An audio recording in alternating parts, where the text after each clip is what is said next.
Bismillahirrahmanirrahim. Innahu laqawlu rasulin karim li quwwatin 'inda dzil 'arsy makin. Assalamualaikum warahmatullahi wabarakatuh. Innal hamdalillah nahmaduhu wa nasta'inuhu wa nastaghfiruhu wa nastahdihi wa natubu ilayhi wa na'udzu billahi min shururi anfusina wa sayyiati a'malina. Man yahdihillahu fala mudilla lahu wa man yudlil fala hadiya lahu. وأشهد أن لا إله إلا الله وحده لا شريك له وأشهد أن محمدا عبده ورسوله صلى الله عليه وعلى آله وصحبه ومن سار على نهجه واقتفى بأثره إلى يوم الدين. أما بعد. Ma'asyiral muslimat, para jemaah, ibu-ibu Masjid Ar-Risalah yang semoga senantiasa diberikan rahmat, keberkahan serta penjagaan oleh Allah Subhanahu wa taala. Alhamdulillah, kita bersyukur kepada Allah Subhanahu wa taala yang telah memberikan kepada kita nikmat agung. Di pagi hari ini Allah Subhanahu wa taala anugerahkan kepada kita nikmat kemudahan untuk bisa menghadiri majelis ta'lim yang mulia ini dalam rangka mencerdaskan diri kita terkait perkara agama Islam, yang ini merupakan sebuah tuntutan dari Allah Azza wa Jalla kepada segenap hambanya. Nabi SAW bersabda, Innallaha la yuhibbu kulla rajulin alimin bi amrid dunya wa jahilin bi amril akhirah. Sesungguhnya Allah Subhanahu wa taala tidak menyukai setiap hamba yang cerdas dalam perkara dunia namun bodoh dalam perkara agamanya. Artinya, ma'asyiral muslimat, ibu-ibu sekalian, Allah sedang mudahkan kita alhamdulillah di pagi hari ini untuk menjadi orang-orang yang dicintai olehnya insyaallah dengan meluangkan waktu untuk belajar. Dan thalabul ilm, menuntut ilmu syar'i, belajar agama merupakan sebuah anugerah dan ciri-ciri seorang hamba dikehendaki kebaikan oleh Allah Subhanahu wa taala. Sekali lagi, taufik, bimbingan atau hidayah yang Allah berikan sehingga kita mudah untuk menghadiri majelis ta'lim dalam rangka thalabul ilm. Mudah-mudahan ini merupakan pertanda Allah menginginkan kebaikan pada seorang hamba, termasuk kepada kita. Nabi SAW bersabda, Man yuridillahu bihi khairan yufaqqihhu fid din. Barang siapa yang dikehendaki kebaikan oleh Allah Azza wa Jal, maka Allah Subhanahu wa taala akan memahamkannya atau membuat hamba tersebut faham terhadap masalah agama. Besar harapan kita semoga Allah Subhanahu wa taala menjadikan kita termasuk orang-orang yang faham ilmu agama dengan pemahaman sesuai dengan pemahaman para salafun as-salih, para sahabat radhiyallahu taala anhum ajma'in.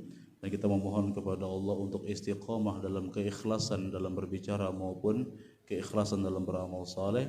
Dan kita memohon kepada Allah ilman nafi'a, ilmu yang bermanfaat, dan kita berlindung kepada Allah dari ilmu yang tidak bermanfaat.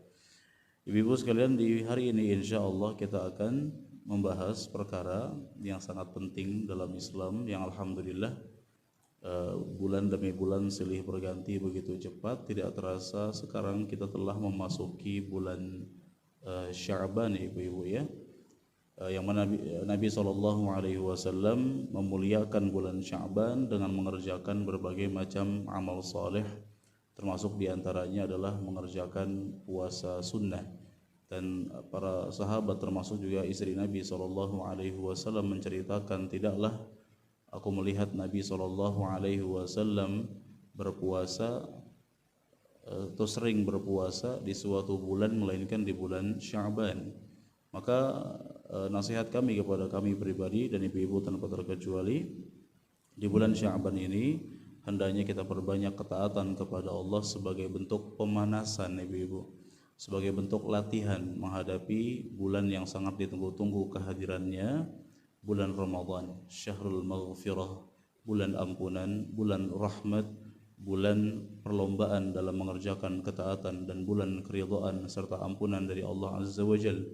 Yang mana ibu-ibu sekalian rahimani wa rahimakumullah, Nabi SAW memperbanyak ketaatan di bulan Sya'ban. Di antara ketaatan yang beliau lakukan adalah berpuasa.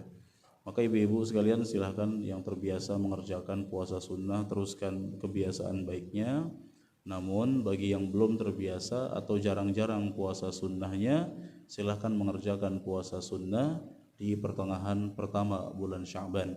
Karena Rasulullah SAW melarang idzan tassafa Sya'ban fala tasumu. Janganlah apabila telah datang pertengahan bulan Sya'ban, maka janganlah kalian berpuasa. Ya, bagi yang belum terbiasa mengerjakan puasa sunnah, yang ingin membiasakan diri silahkan dari sekarang, dan batas maksimalnya pertengahan Sya'ban. Setelah pertengahan Sya'ban maka hentikan puasa sunnahnya agar menghilangkan was-was, menghilangkan keraguan-raguan kepada masyarakat lain yang ditakutkan mereka mengira bahwa hari ini sudah bulan Ramadan. Adapun yang sudah terbiasa maka silahkan, itu yang Nabi SAW lakukan. Kemudian ibu, bagi yang memiliki hutang puasa maka hendaknya dibayarkan, ya, hutang-hutang puasa dibayar ibu. Sebagaimana Aisyah radhiyallahu anha baru sempat membayar hutang-hutang puasa di bulan Sya'ban, dan itu tidak masalah. Masih ada berapa hari lagi nih Bu Sya'ban? 20 harian ya. Ada 20 hari Ibu ya. Ibu hutang puasanya berapa? 40 hari. Minus ya. Gimana ini Bu ya? Baik. Jadi jangan lupa bayar hutang puasa, karena hutang puasa itu wajib dibayar. Bagi yang dahulu atau tahun kemarin tidak puasa karena menstruasi atau nifas, maka ditunaikan hutangnya. Tapi bagi yang tahun kemarin tidak berpuasa karena menyusui atau hamil, maka atau mungkin penyakit tua, misalkan usia yang sangat-sangat tua yang tidak mungkin sembuh, maka dalam hal ini hanya membayar fidyah saja. Dan kita akan jelaskan nanti insyaallah. Baik, ibu-ibu sekalian, pembahasan tentang fikih Ramadan pembahasan yang sangat panjang tentunya. Namun di sini saya akan sampaikan semampunya saya dan sedapatnya saja. Dan tentunya poin-poinnya akan saya sampaikan yang inti-intinya saja ibu-ibu sekalian. Mudah-mudahan singkat-singkat namun bermanfaat dan langsung mengena kepada pembahasan. Langsung saja kita masuk kepada pembahasan ibu fikih puasa Ramadan.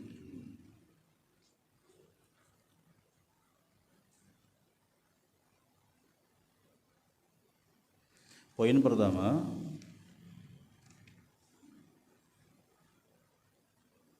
makna puasa, definisi puasa.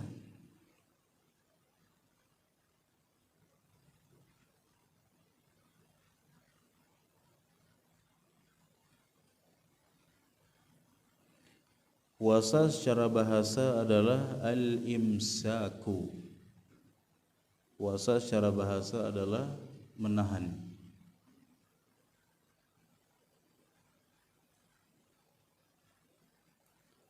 Adapun secara istilah, al-imsaku 'anil muftirat min tulu'il fajri ila ghurubisy syamsi ta'abbudan lillahi ta'ala. Kok nggak ada yang nulis sih Bu? Tulis atuh Bu. Nulis.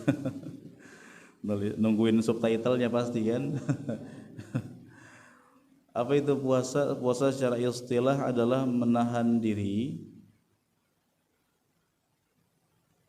dari pembatal-pembatal puasa, menahan diri dari pembatal-pembatal puasa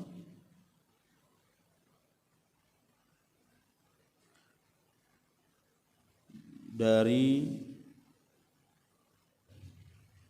waktu subuh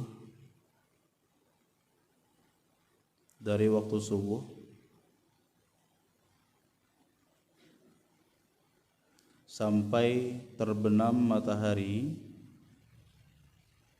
dari waktu subuh sampai terbenam matahari dalam rangka beribadah kepada Allah Azza wa Jalla, dalam rangka beribadah kepada Allah Azza wa Jalla.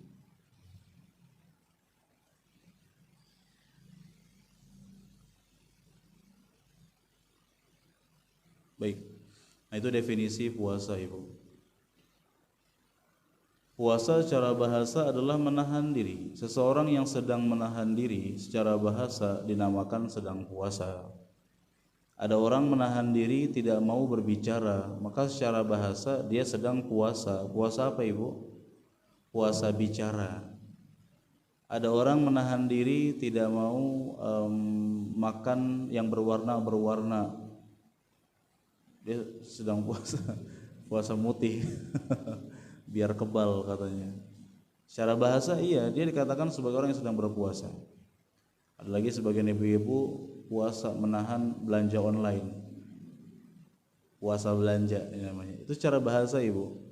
Berdasarkan firman Allah Azza wa Jal surat Maryam ayat 26, Allah Subhanahu wa taala menceritakan tentang perkataan Maryam alaihi salam, yang mana Maryam diberikan keajaiban oleh Allah bisa memiliki anak tanpa nikah, tanpa punya suami.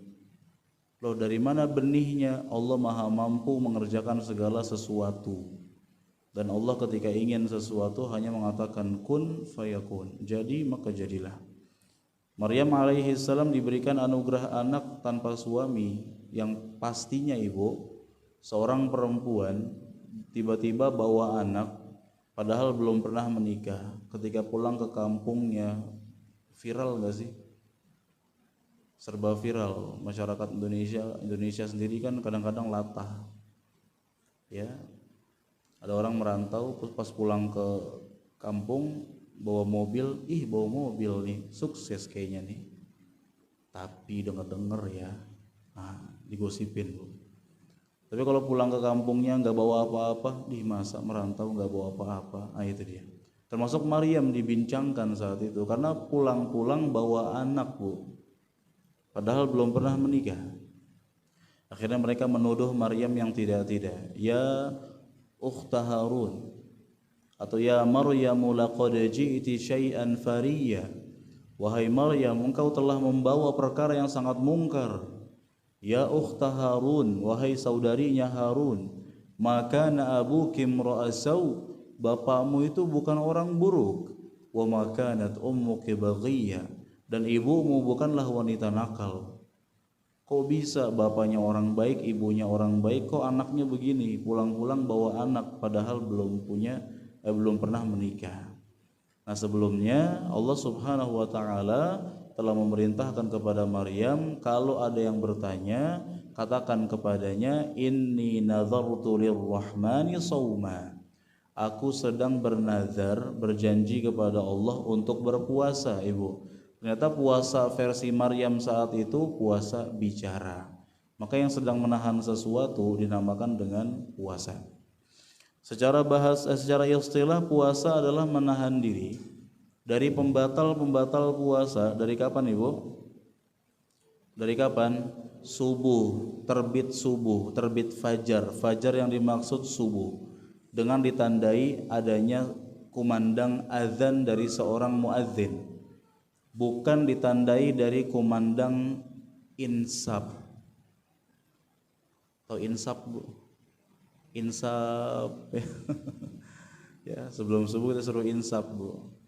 Ya, ternyata kumandang imsak, bukan insab, Bu. Imsak, ya.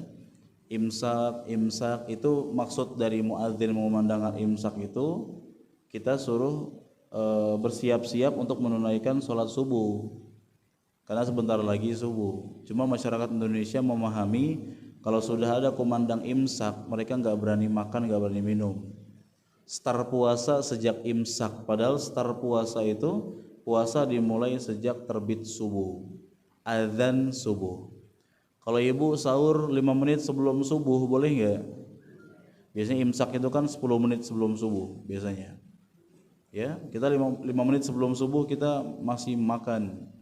Atau 1 menit sebelum subuh kita masih minum segelas, lumayan, boleh, nggak masalah. Baik.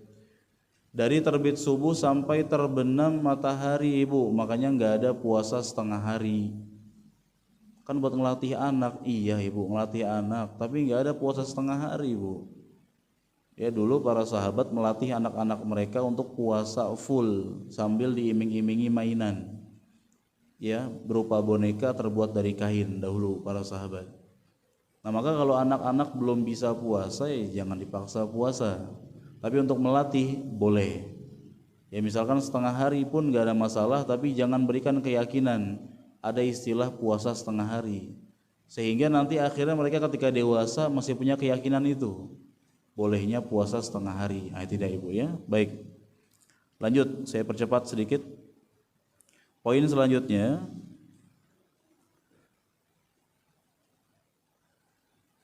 fadailus shiyam, keutamaan puasa.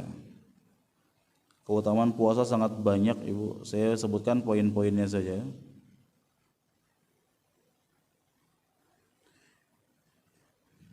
Yang pertama,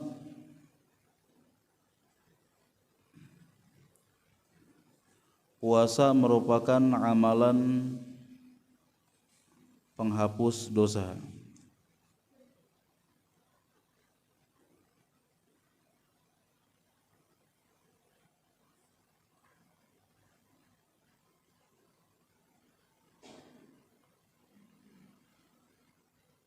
Yang kedua,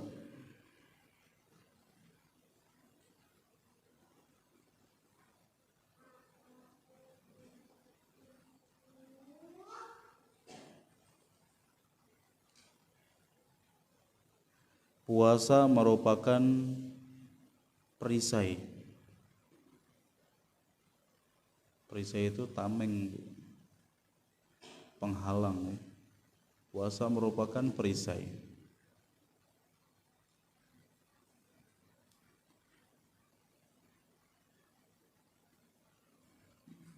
dari kemaksiatan dan api neraka. Puasa merupakan perisai dari kemaksiatan dan api neraka.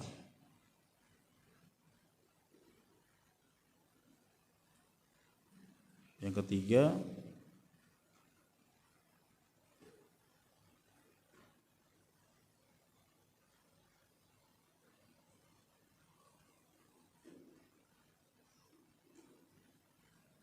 puasa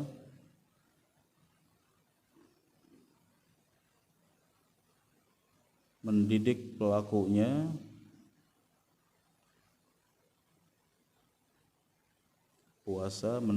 pelakunya untuk berakhlak mulia.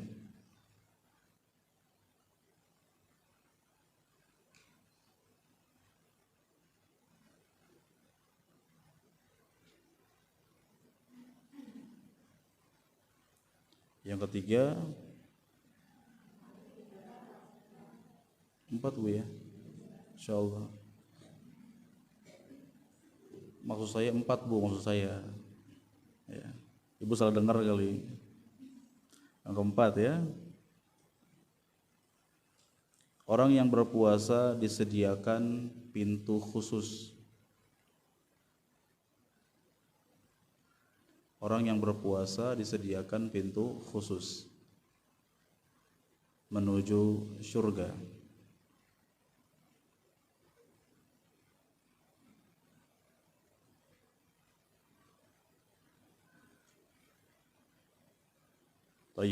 Baik. Dan masih banyak lagi ibu ya. Ini baru segelintir kecil. Masih banyak lagi. Saya bacakan dalil-dalilnya, ibu simak saja. Yang pertama, di antara keutamaan puasa yang sangat-sangat menggiurkan kita sebagai pendosa, Bu. Bahwa puasa itu dapat menghapus dosa dengan izin Allah ya, tentunya. Dan dosa yang dimaksud Ibu yang terhapus itu dosa-dosa kecil, bukan dosa-dosa besar. Karena dosa-dosa besar harus dihapuskan dengan cara taubat nasuha, taubat yang sebenar-benarnya. Dan dosa besar adalah dosa yang ada ancaman bagi pelakunya, baik di dunia, di alam kubur maupun di akhirat. Ya, dosa besar adalah dosa yang ada ancaman bagi pelakunya di dunia, di alam kubur dan di akhirat. Dosa besar seperti apa Ibu? Ada yang tahu contohnya? Apa dosa besar Ibu? Syirik. Syirik dosa besar. Paling besar syirik itu. Nauzubillah. Ancamannya apa di dunia? Amalannya terhapus. Di alam kubur sudah pasti disiksa karena dia keluar dari Islam. Di hari kiamat masuk neraka abadan selama-lamanya. Selain syirik apa Ibu? Selain syirik apa? Berzina. Apa balasannya? Di dunianya tentunya dia akan dihinakan.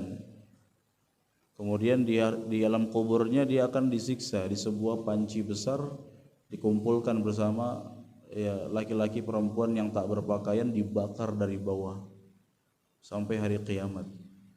Dan di hari kiamatnya ditambah siksaan yang pedih. Nah, dosa-dosa besar nggak bisa dihapuskan dengan puasa, dengan sholat, dengan zikir, dengan sedekah, nggak bisa Bu. Harus dihapuskan dengan taubat nasuha. Adapun yang amalan-amalan penghapus dosa, dosa yang dimaksud dosa-dosa kecil.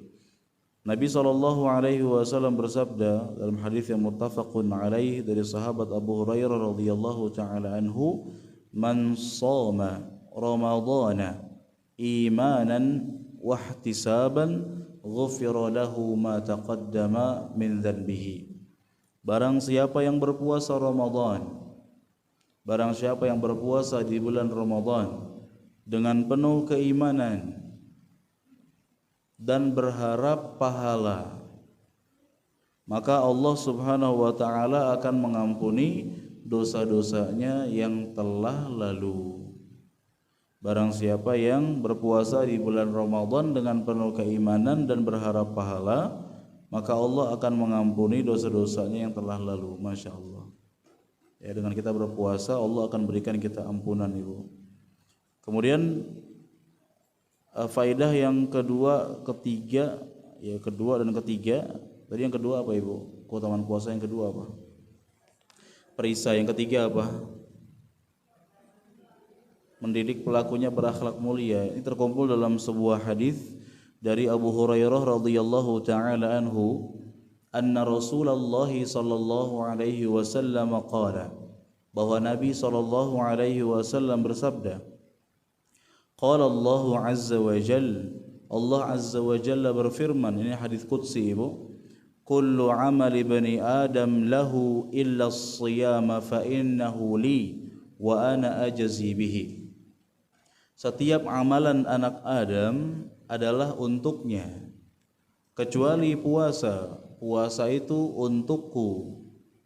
Wa ana ajzi bihi, dan akulah yang akan langsung membalasnya.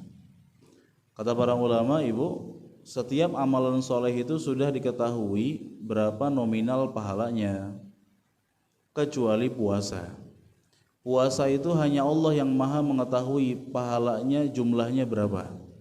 Wa ana ajzi bihi maknanya, dan akulah yang akan membalasnya. Maknanya kata para ulama, hanya Allah yang maha tahu berapa nominal pahala yang akan didapatkan oleh orang yang berpuasa. Kenapa? Karena orang yang berpuasa memiliki keutamaan besar, diantaranya ini, mendapatkan pahala tanpa batas, tak terhingga, yang jumlahnya hanya Allah yang maha mengetahuinya. Masya Allah. Kemudian wasiyamu junnatun, dan berpuasa atau puasa adalah junnah, tameng, perisai. Dalam hadis di riwayat yang lain, perisai dari kemaksiatan dan perisai dari niran, dari api neraka. Masya Allah Ibu. Fa idza kana yaumu shaumi ahadikum, apabila kalian sedang berpuasa, fala yarfuth wala yaskhab wala yajhal. Janganlah dia yarfuth, janganlah dia melakukan perbuatan keji, wala yaskhab, dan jangan berteriak-teriak, artinya jangan mengucapkan perkataan-perkataan kotor, perkataan-perkataan yang tidak ada faidahnya, wala yajhal, dan janganlah melakukan perbuatan bodoh, maksudnya maksiat. Ya, ketika sedang berpuasa kita enggak boleh berkata keji, enggak boleh membicarakan perkara-perkara yang tidak ada faidahnya. Dan ketika berpuasa enggak boleh maksiat, Ibu. Dalam sebuah hadis Nabi SAW sabdakan, rubba sha'imin laisa lahu min siyamihi illa al-ju' wal 'atash. Berapa banyak orang yang berpuasa tidaklah mendapatkan pahala melainkan hanya rasa haus dan lapar saja. Nabi SAW juga bersabda, man lam yada' qawla az-zur wal 'amala bihi wal jahl falaysa lillahi hajatun fi ayyada'a ta'amahu wa syarabah. Ibu, kata Nabi SAW, barang siapa yang tidak meninggalkan perkataan dusta dan tidak meninggalkan perbuatan dusta, dan tidak meninggalkan perbuatan maksiat, maka Allah tidak butuh terhadap puasanya. Ngeri loh, Bu. Kita capek-capek kita nahan haus, nahan lapar, capek-capek kita baca Quran sampai serak-serak ketika puasa, tapi karena masih maksiat Allah enggak butuh terhadap puasa kita. Na'udzubillah. Maka ini peringatan, Ibu, bagi orang yang dia hanya puasanya puasa awam saja, hanya menahan haus lapar saja, tapi dia enggak sholat. Puasa-puasa tapi menggosip, menggunjing. Puasa tapi habis waktunya untuk main game seharian. Puasa tapi waktunya habis untuk nonton sinetron-sinetron spesial Ramadan. Ya, sinetron spesial Ramadan. Memang bisa aja sinetronnya, Bu. Biar Ramadannya lebih bermakna. Makna apaan gitu yang kita dapati dari situ. Ya, kemudian ada orang berpuasa sambil terus punya kebiasaan berdusta. Nah, maka mereka berpuasa sambil maksiat, Allah tidak butuh terhadap puasanya. Nah, puasa dapat mendidik pelakunya agar berakhlak mulia dari segi apa? Dari segi ini, Bu. Kita puasa, kita ingin pahala puasa kita sempurna, maka mau tidak mau kita harus meninggalkan maksiat. Kita harus meninggalkan perkataan keji, kita harus meninggalkan teriak-teriak, kita harus tinggalkan caci maki agar puasa yang kita kerjakan pahalanya sempurna dari Allah Azza wa Jalla. Kemudian kata Nabi SAW, fa in syatamahu ahadun aw qatalahu falyaqul inni shaim. Apabila dia dicela oleh seseorang atau diajak berkelahi oleh seseorang, maka hendaknya dia mengatakan aku sedang berpuasa. Ibu ya, ada yang mancing emosi Ibu, jangan diladeni.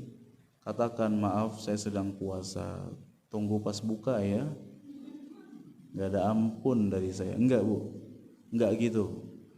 Puasa itu latihan, nanti pas udah waktunya berbuka penerapannya. Puasa itu latihannya, pas di luar puasanya itu penerapannya. Ibu berlatih sabar kan. Pas sudah azan maghrib marah-marah gitu, jangan. Ini penerapannya, Bu.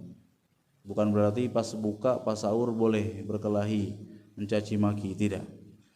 Ya, katakan kepadanya saya sedang puasa. Marratain, 2 kali.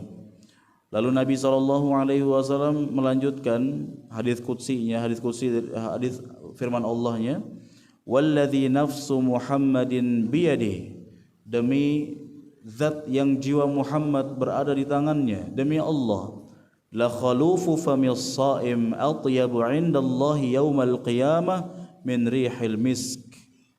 Sungguh bau mulut orang yang sedang berpuasa jauh lebih wangi di sisi Allah pada hari kiamat daripada minyak kasturi. Masya Allah. Bau yang tidak sedap yang keluar dari lisan atau mulut orang yang sedang berpuasa memang tidak enak untuk dihirup bagi manusia, tapi punya keutamaan yang sangat tinggi dalam Islam. Di hari kiamat bau mulutnya itu lebih wangi daripada minyak kasturi. Dari hadis ini, Ibu, sebagian ulama lebih condong kepada pendapat larangan menyikat gigi selama puasa. Meskipun yang lebih tepat boleh, Bu, nanti saya akan sebutkan. Tapi ada ulama berpendapat larangan menyikat gigi. Maka jangan mencela orang yang mulutnya bau ketika puasa, Bu. Ya, itu karena memang dia mengamalkan hadis ini. Tapi ya usahakan tetap diwangikan dengan cara apapun ya. Lalu di akhir hadis kata Nabi sallallahu alaihi wasallam, "Walis-shaimi farhatan yafrahuhuma." Dan orang yang berpuasa akan mendapatkan dua kebahagiaan, Masya Allah. Kebahagiaan pertama, idza aftara fariha bi fitrihi. Apabila dia berbuka puasa, dia akan gembira karena buka puasanya. Atau dalam makna yang lain kata para ulama, kegembiraan ketika Idul Fitri, ketika berhari raya. Kebahagiaan yang kedua, wa idza laqiya rabbahu fariha bi shaumih. Apabila dia bertemu dengan Allah pada hari kiamat, dia akan bergembira karena pahala puasanya. Masya Allah, ibu akan mendapatkan dua kebahagiaan, Bu. Kebahagiaan pertama, kebahagiaan ketika berbuka. Ada enggak yang berbuka puasa sedih, Bu? Setahu saya, semua orang yang berpuasa ketika berbuka puasa itu gembira, Bu. Padahal bukanya cuma air putih, Bu. Ibu lagi di jalan, lagi puasa nih kan, lagi di jalan, maghrib, batalin, pakai apa? Kan air putih kan, Bu. Gembira enggak? Banget, senang banget. Kita ngeliat air putih itu udah kayak minuman terlezat di dunia lah. Buka bersama, pembukaannya cuma air putih sama kurma, Bu. Sama ada gorengan lah, kecil-kecilan lah, biar berminyak tenggorokannya, biar pada batuk ya. Kita buka pakai kurma, buka bersama pakai kurma, gembira banget. Padahal kita bisa beli kurma berkilo-kilo kan. Pas buka bersama dikasih air putih sama kurma, itu gembira sekali. Ketika urat-urat kerongkongan telah basah, kita senang, terima kasih ke orang yang ngasih. Ini kegembiraan yang Allah berikan kepada orang-orang yang berpuasa. Bandingkan, coba ibu puasa dulu, kemudian di waktu maghrib minum air putih, dibandingkan dengan ketika ibu nggak puasa. Ibu nggak puasa sekarang nih, Bu. Nanti maghrib, pas adzan maghrib coba deh minum air putih. Gembira nggak kira-kira? B aja kan? Biasa aja perasaan. Lah, udah saya minum aja gitu, nggak ada hawa-hawa bahagia gitu, enggak. Ini kebahagiaan dari Allah, dan Allah tidak akan berikan itu kecuali ke orang yang sedang berpuasa. Masya Allah. Dan sangat puas sekali, Bu. Saking bahagianya ibu. Biasanya, Bu, pas lagi kita buka puasa itu, padahal cuma makan makanan ringan, tapi udah kenyang duluan. Enggak sih, Sat, sama aja. Enggak ya, Bu ya. Kita cuma disuguhkan misalkan air putih, kurma, dan beberapa cemilan-cemilan. Itu habis sholat maghrib mau makan malas, kenapa? Masih kenyang, Masya Allah. Tapi coba lihat ulah kita di luar bulan puasa. Udah ada banyak hal, padahal udah ada gorengan, udah ada macam-macam lah. Tapi kita masih bilang kurang. Itu dia. Maka ini kepuasan yang Allah berikan ke hamba-hamba yang sedang berpuasa.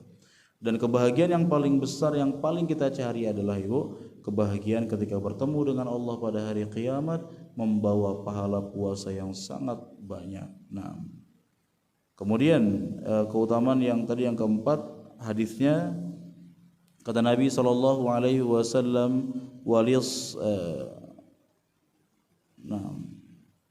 inna fil jannati baban yuqalu lahu Rayyan. Sesungguhnya di syurga ada satu pintu yang bernama Rayyan. Yadkhulu minhu as-shaimun yaumal qiyamah, yang akan dimasuki oleh orang-orang yang berpuasa pada hari kiamat. La yadkhulu minhu ahadun ghairuhum, yang pintu Rayyan tidak akan dimasuki oleh selain orang-orang yang ahli puasa.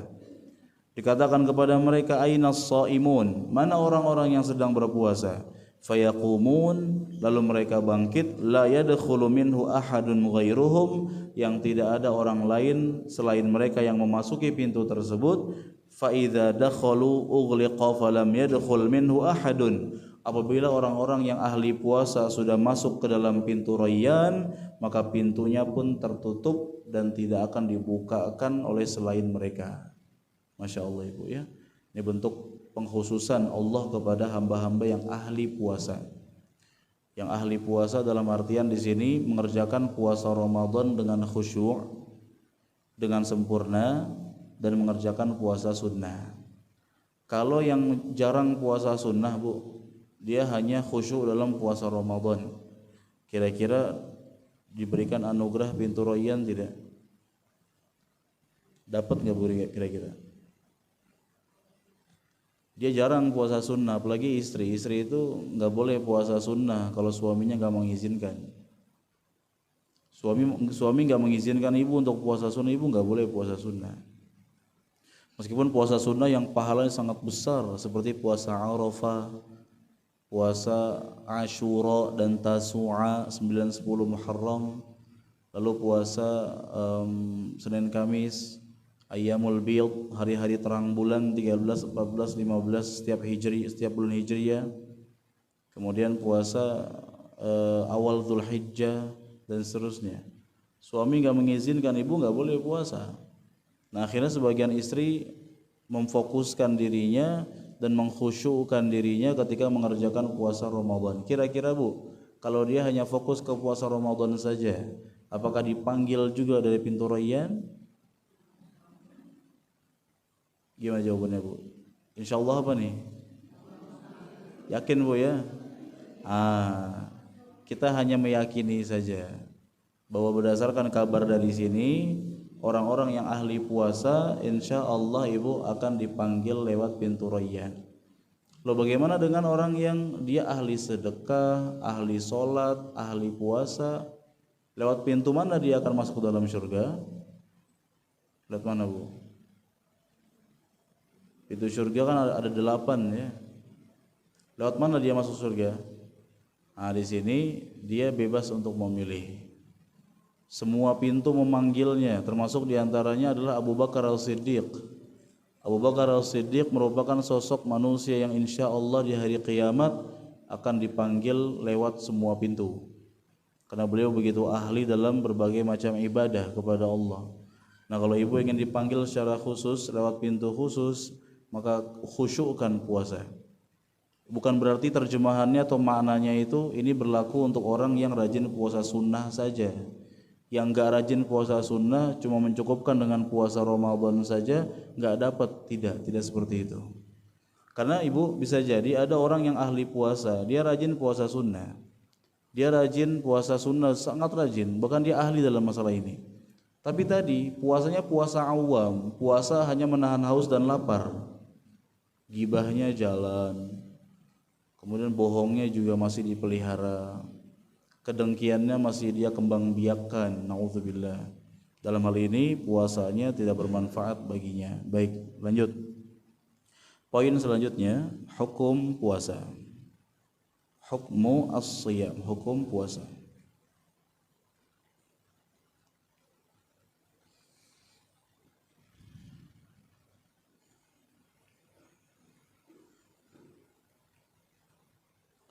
Siyami Ramadan wajibun ala kulli muslim baligh aqil sahih muqim. Puasa Ramadan wajib bagi setiap muslim, wajib bagi setiap muslim balighin. Baligh, apa baligh Ibu? Dewasa ya. Aqil, berakal. Sahih, sehat. Sehat. Muqim, sedang muqim, tidak safar Ibu.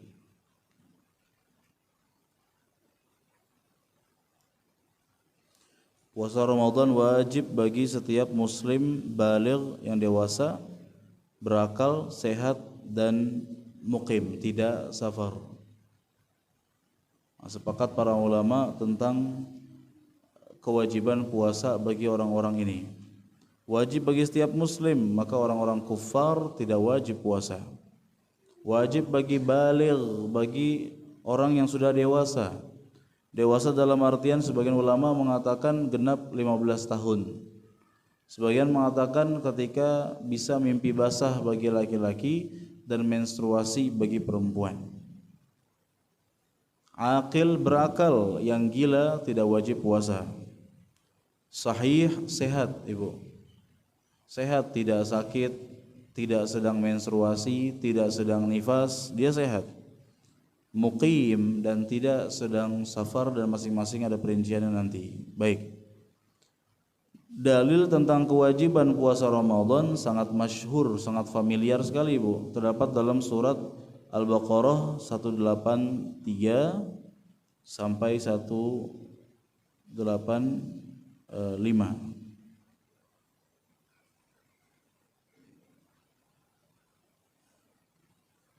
Atau yang kita ketahui biasanya 183 Bu ya.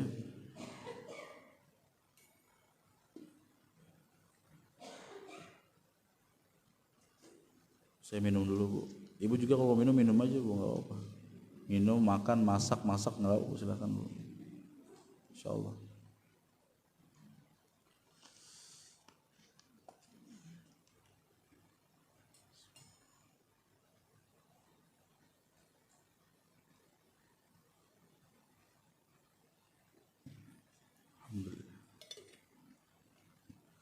Allah Subhanahu wa taala berfirman dalam surat Al-Baqarah 183 sampai 185. Namun yang masyhurnya 183.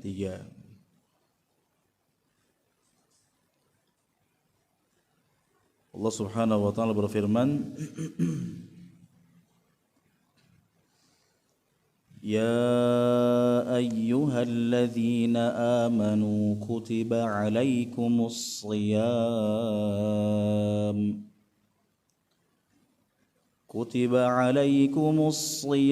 kama kutiba alal ladzina min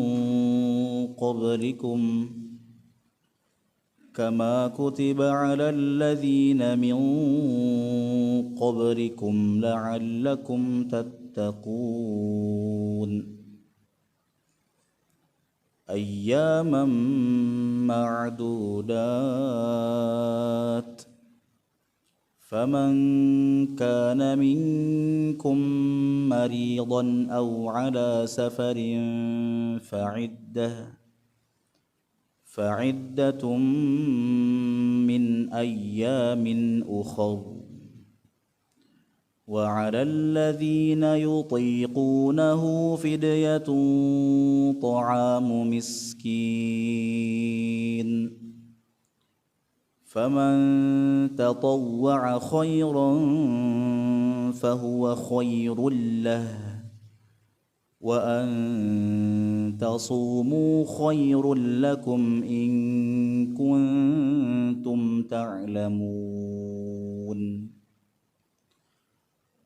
شهر رمضان الذي أنزل فيه القرآن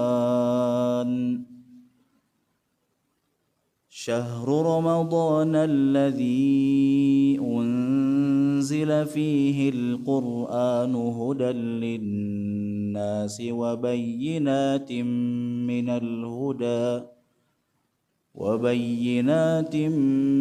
الهدى والفرقان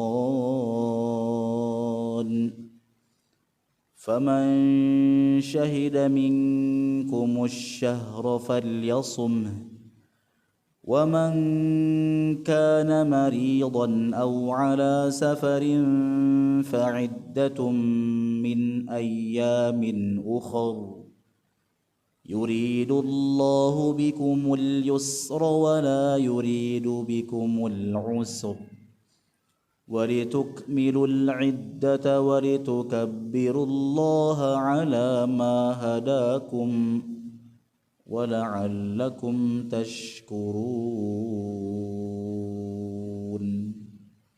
Allah Azza wa Jalla berfirman, wahai orang-orang yang beriman, kita dipanggil oleh Allah, kita beriman kepada Allah, kita dipanggil oleh Allah, diwajibkan atas kalian berpuasa. Pada lafaz inilah menunjukkan bahwa puasa itu wajib. Kutiba alaikumus shiyam, diwajibkan atas kalian berpuasa. Sebagaimana diwajibkan atas orang-orang sebelum kalian, la'allakum tattaqun, mudah-mudahan kalian bertakwa. Tujuan daripada Allah mewajibkan kita puasa Ibu adalah agar kita mendapatkan pahala tentunya, dan agar kita bisa menjadi pribadi yang bertakwa. Ada hubungan Bu dengan hadis yang saya bacakan tadi sebelumnya. Orang yang berpuasa itu ingin pahala puasanya sempurna, makanya dia nggak mau maksiat, dia nggak mau berkata keji, dia nggak mau bohong, nggak mau berdusta, nggak mau membohongi orang, nggak mau maksiat-maksiat lainnya. Maka Ibu, kalau kita sudah kebiasaan meninggalkan maksiat, meninggalkan kedustaan, maka kita akan menjadi pribadi yang bertakwa.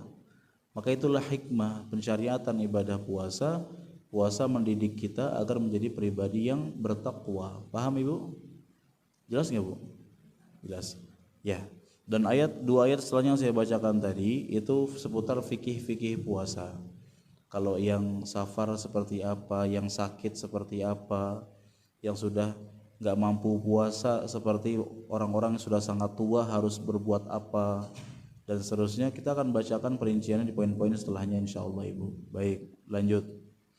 Dari hadis, adapun berdasarkan hadis tentang kewajiban puasa Ramadan, hadis tentang rukun Islam Ibu. Nabi SAW bersabda, "Buniyal Islamu ala khamsin, syahadati an la ilaha illallah wa anna Muhammadar Rasulullah wa iqamis salah wa ita'iz zakah wa hajjil baiti wa shaumi Ramadan."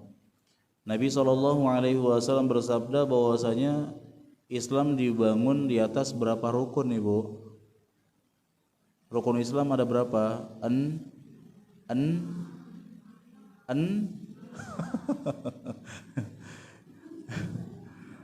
Itu dasar sekali loh ya. Masa rukun Islam 6 udah tahu 7. 5 Bu ya. 5. Jangan kalah sama anak kecil Arab. Anak kecil Arab aja bisa Bu ya. Iyalah dia di Arab ya. Islam dibangun di atas 5 perkara. Pertama, syahadat, persaksian bahwa tidak ada sesembahan yang berhak disembah dengan benar kecuali Allah, dan bahwasanya Nabi Muhammad adalah Rasul dan utusan Allah, hamba dan utusan Allah. Rukun yang kedua apa Ibu?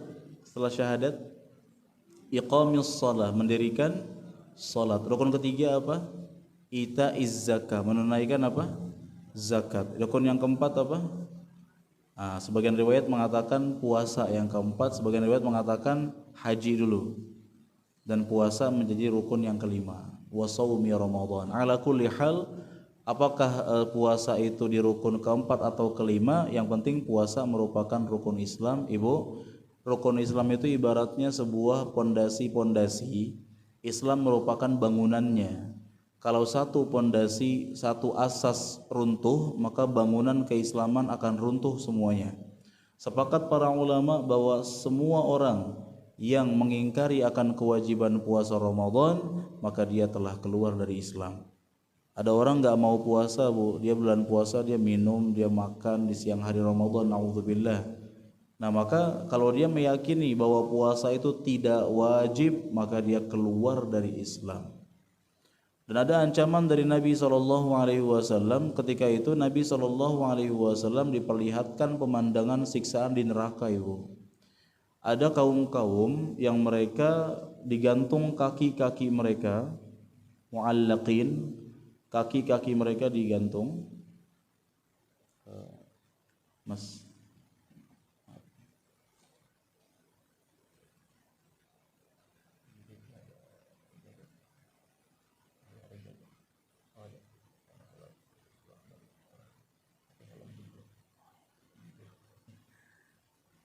ada yang standby. Nabi SAW melihat pemandangan siksaan api neraka Ibu. Lalu melihat ada kaum-kaum yang mereka mu'allaqin, kaki-kaki mereka digantung di atas. Nauzubillah. Kemudian mulut mereka hancur mengeluarkan darah. Lalu Nabi SAW bertanya, man haula, siapa mereka yang digantung dan mulut mereka berdarah-darah? Apa dikatakan kepada Nabi SAW, haula'il ladzina yuftiruna qabla tahillata siyamihim mereka itu adalah orang-orang yang berani berbuka puasa sebelum waktunya. Maksudnya apa Ibu? Orang-orang yang gak puasa, kan mereka orang-orang yang berbuka sebelum waktunya Ibu. Bulan puasa pagi-pagi nyarap nasi uduk loh Bu. Dan itu ada di pasar, nggak tahu saya di Bekasi, Tanjung Priok ada di pasar. Tukang nasi uduk ada Ibu. Dia sih nggak salah, dia jualan mungkin ya. Niatnya mungkin untuk para perempuan. Para bapak yang sedang halangan juga beli. Na'udzubillah. Maka yang seperti ini berbahaya Ibu, buat di akhirat kelak dia akan disiksa, na'udzubillah ya. Kalau dia tidak bertobat kepada Allah. Berikutnya Ibu, langsung saja saya persedikit. Poin selanjutnya,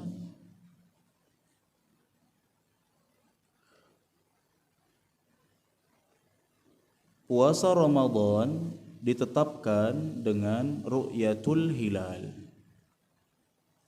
Puasa Ramadan ditetapkan dengan ru'yatul hilal. Melihat hilal.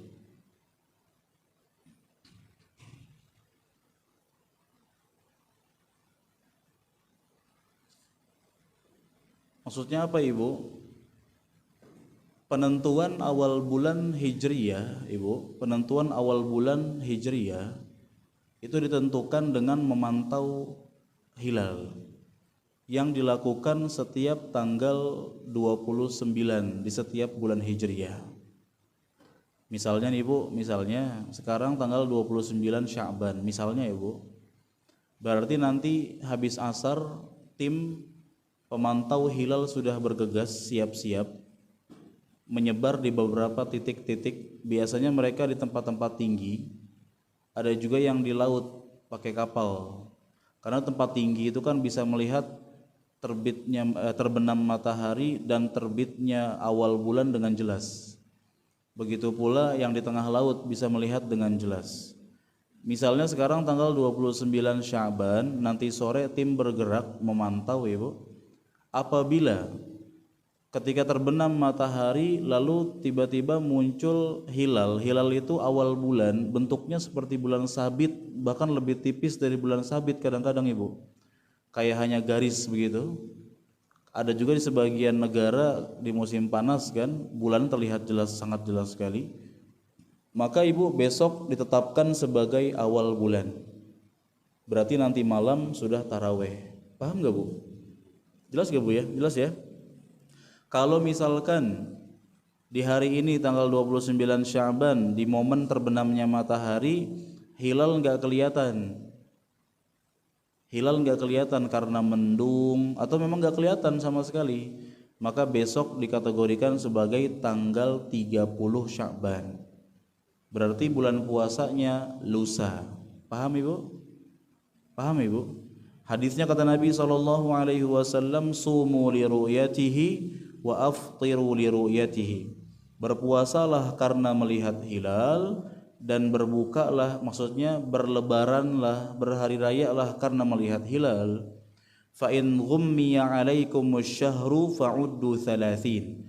Apabila mendung maka genapkan jumlah bilangan bulan menjadi 30 hari. Kemudian poin selanjutnya, puasa Ramadan ditetapkan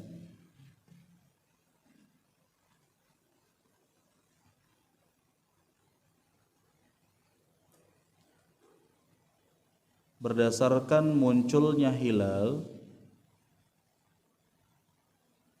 Puasa Ramadan ditetapkan berdasarkan munculnya hilal dengan persaksian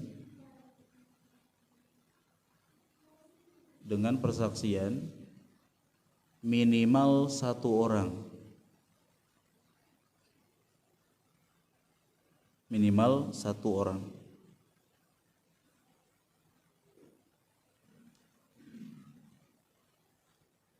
Adapun awal bulan Syawal,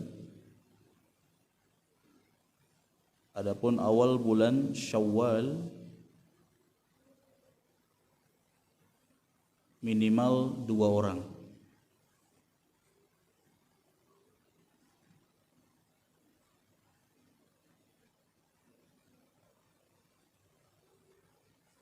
Minimal 2 orang. Jadi Ibu, misalkan di Indonesia ini pemerintah telah menyebar tim pemantau hilal sebanyak 300 tim. Dari 300 tim ini yang melihat cuma satu tim, itu pun dari satu tim itu cuma satu orang yang melihat dan dia bersumpah bahwa dia melihat hilal. Maka pemerintah boleh menerima persaksiannya. Karena minimal penentuan awal Ramadan dengan satu orang, persaksian satu orang. Adapun penentuan takbiran Ibu awal Syawal, tanggal 1 Syawal ditetapkan dengan persaksian minimal 2 orang. Pemerintah menyebar 300 orang. Semuanya nggak ada yang melihat hilal Syawal, cuma satu orang saja. Maka bisa diterima tidak Ibu persaksiannya? Tidak bisa diterima, minimal 2 orang.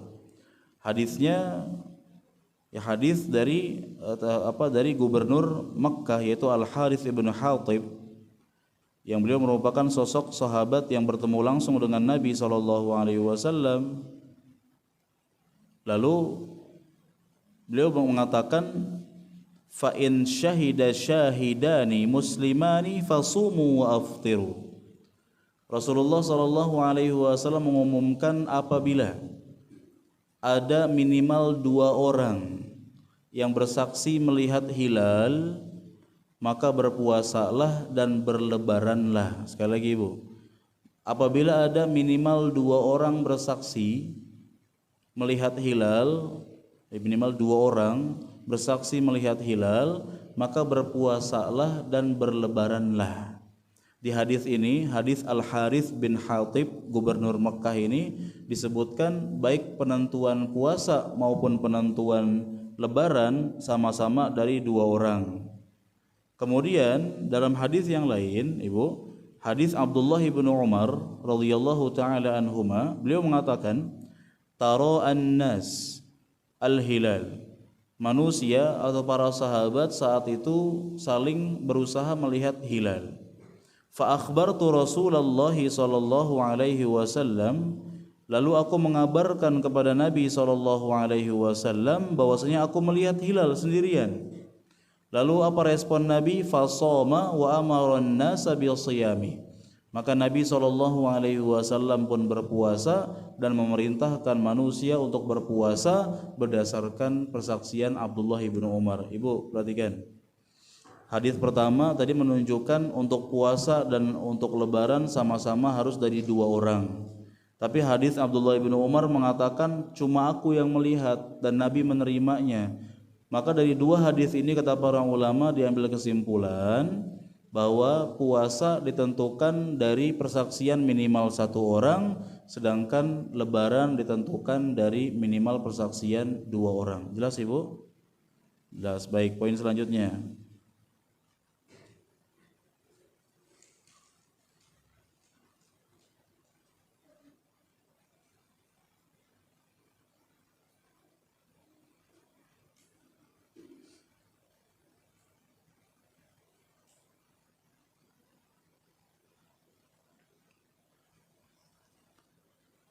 Syarat sah puasa.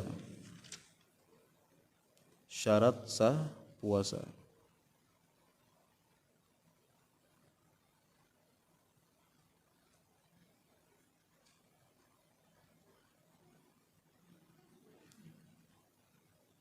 Yang pertama, ini bagi perempuan Bu ya, suci dari haid dan nifas. Suci dari haid dan nifas.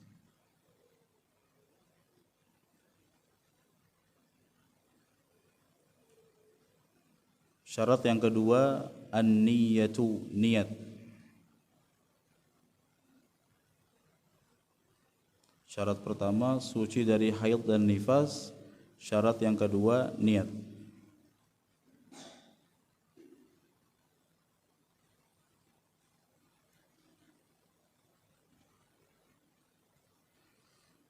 Dan niat dirincikan lagi Bu.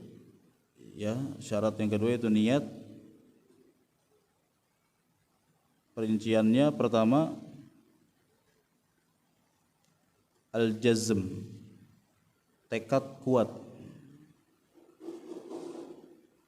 Tekad kuat.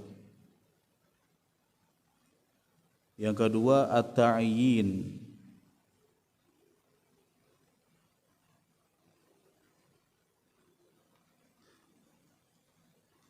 penentuan jenis puasa.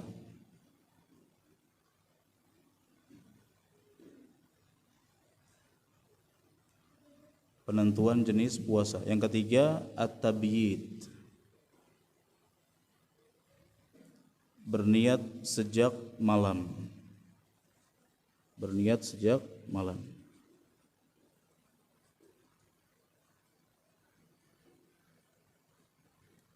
Thayyib.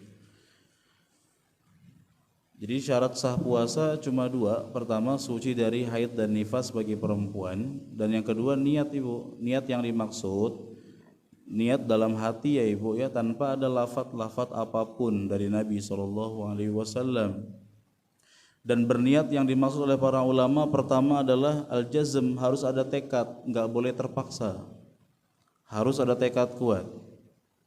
Tekad juga yang dimaksud dengan tekad juga adalah yakin bahwasanya ini bulan puasa, bukan ragu-ragu. Karena kita dilarang berpuasa di hari keraguan, Ibu. Kita nggak boleh berpuasa di hari ragu-ragu. Contoh tanggal 29 Sya'ban, Ibu. Nah besok atau tadi ini sekarang hari ini tanggal 29, Ibu. Harusnya kan malam ini ada info, ada kabar dari pemerintah. Tapi tidak ada kabar sama sekali. Berarti besok namanya Yaumus Syak. Makanya kita nggak boleh berpuasa di akhir Sya'ban karena itu ditakutkan hari syak, hari keraguan-raguan, Ibu. Kita nggak boleh berpuasa di hari keraguan-raguan. Nah maka puasa harus jazm, tekad kuat dan yakin. Yang kedua, niat yang dimaksud adalah ta'yin, penentuan jenis puasa. Ibu mau puasa wajib atau puasa sunnah? Ada orang di bulan puasa tapi niatnya niat puasa Senin Kamis, maka batal puasanya, Ibu. Seakan-akan dia belum puasa wajib. Atau sebaliknya, ada orang dia puasa sunnah tapi berganti niat menjadi puasa bayar hutang. Ini nggak boleh. Kalau puasa sunnah diniatkan di pertengahan hari itu boleh, sepakat para ulama. Atau ya sepakat ya, artinya diambil dari pendapat sebagian ulama, afwan. Nah, adapun masalah bulan puasa di bulan Ramadan, maka niat yang dimaksud adalah ta'yin, dia harus menentukan kejelasan puasa apa yang akan dia kerjakan. Yang ketiga tabyid, berniat sejak malam. Maksimal niat itu Ibu adalah di waktu subuh ya, kedatangan azan subuh. Nah itu maksimal sekali. 1 menit menjelang azan subuh dia baru niat ingin puasa, itu boleh, nggak masalah.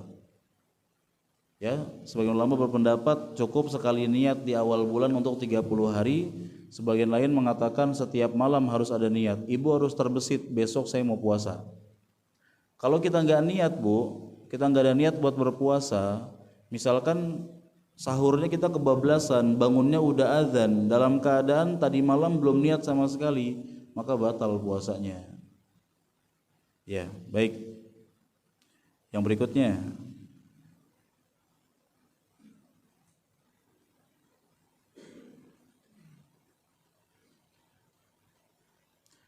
sunnah-sunnah dalam berpuasa.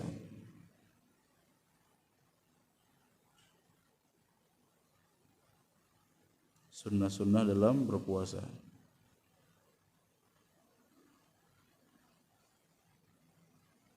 Pertama, sahur. Sahur. Yang kedua,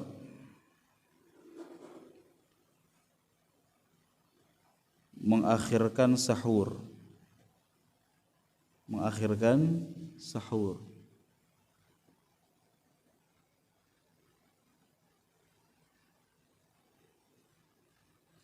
Yang ketiga, menyegerakan berbuka. Menyegerakan berbuka.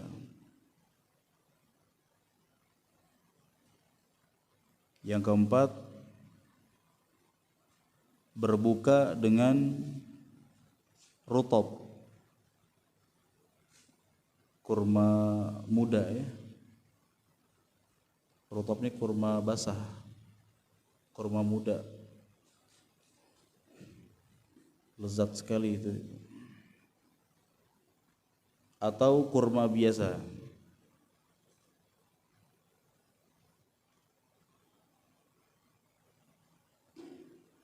Dan air.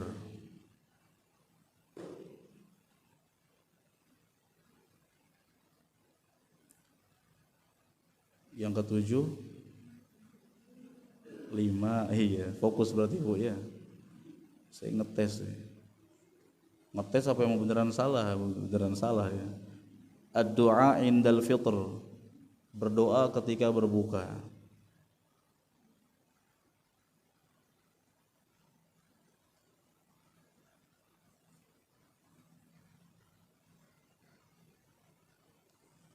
Yang keenam, al-jud,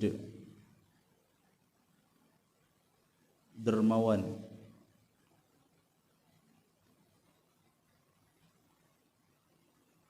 Yang ketujuh, qiraatul Quran, membaca Al-Quran dan mempelajarinya. Wa mudarasatuhu, membaca Al-Quran dan mempelajarinya. Yang kedelapan, meninggalkan kemaksiatan. Meninggalkan kemaksiatan. Thayyib.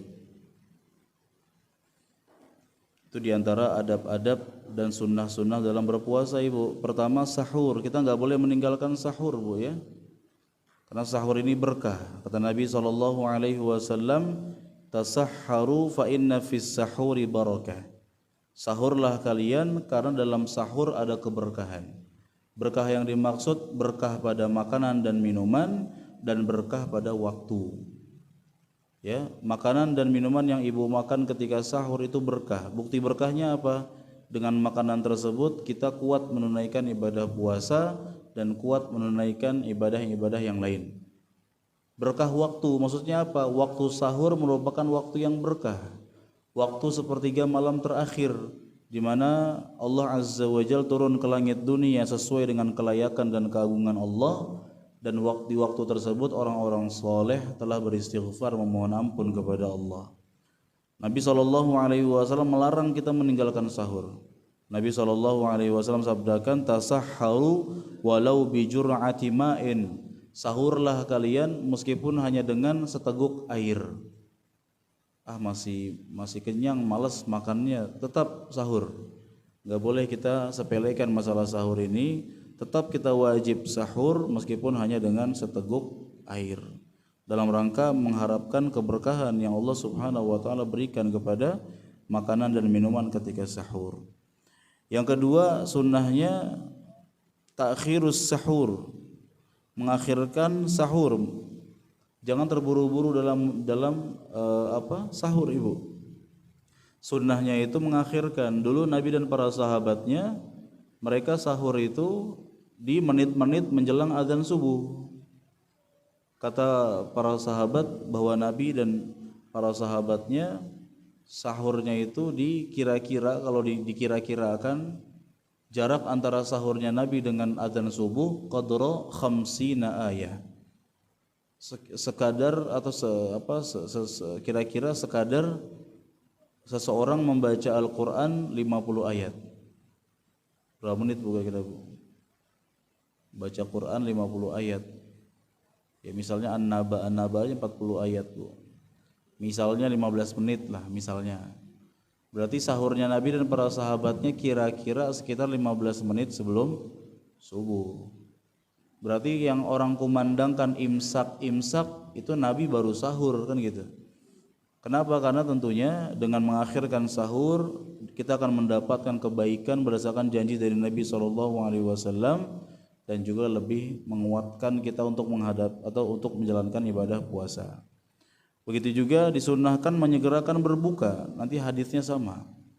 Jadi ketika telah tiba azan maghrib, maka jangan tunda-tunda lagi untuk mengerjakan untuk berbuka puasa, Ibu. Jangan karena nanggung lagi masak, udah azan padahal dia masih masak aja, batalkan dulu. Kata Nabi SAW, la yazalun nas bi khairin ma ajjalul fitra wa akharus sahur. Manusia akan senantiasa berada di atas kebaikan selama mereka menyegerakan berbuka dan mengakhirkan apa, Ibu?